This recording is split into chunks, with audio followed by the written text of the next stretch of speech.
ഈശോയിൽ ഏറെ സ്നേഹമുള്ളവരെ, സ്നേഹം കൊതിക്കാത്ത ഹൃദയങ്ങളില്ല.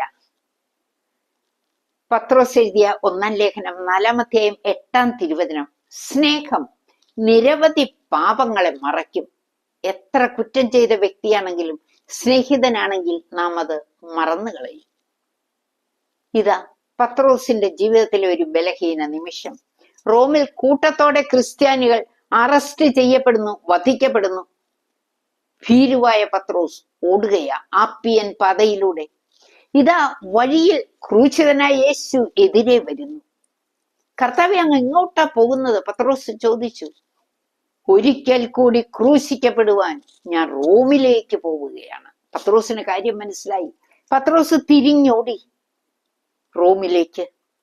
പിന്നീട് നാം പത്രോസിനെ കാണുന്നത് തല കീഴായി ക്രൂശിക്കപ്പെടുന്ന പത്രോസിനെയാണ്. സ്നേഹമുള്ളവരെ, തിമോത്തിക്ക് എഴുതിയ ലേഖനത്തില് നാം കാണുന്നുണ്ട് 1-ാം അധ്യായം 7-ാം തിരുവചനം, ഭീരുത്വത്തിന്റെ ആത്മാവിനെ അല്ല നിനക്ക് നൽകിയിരിക്കുന്നത്, ശക്തിയുടെയും സ്നേഹത്തിന്റെയും ആത്മാ നിയന്ത്രണത്തിന്റെയും ആത്മാവിനെയാണ്. നമ്മുടെ കർത്താവിന് സാക്ഷ്യം നൽകുന്നതിൽ നീ ലജ്ജിക്കരുത്. പ്രിയപ്പെട്ടവരെ, സങ്കീർത്തനം 121:8 പറയുന്നില്ലേ, കർത്താവ് നിന്റെ വ്യാപാരങ്ങളെ ഇന്നും എന്നേക്കും കാത്തുകൊള്ളു. അതുകൊണ്ട് നമുക്ക് നമ്മുടെ ജീവിതം സ്നേഹത്തിൽ നിറഞ്ഞതാക്കാം. ദൈവസ്നേഹം അത് നിറയുമ്പോൾ തന്നെ സഹോദര സ്നേഹം നമ്മിൽ നിറഞ്ഞുകൊള്ളും.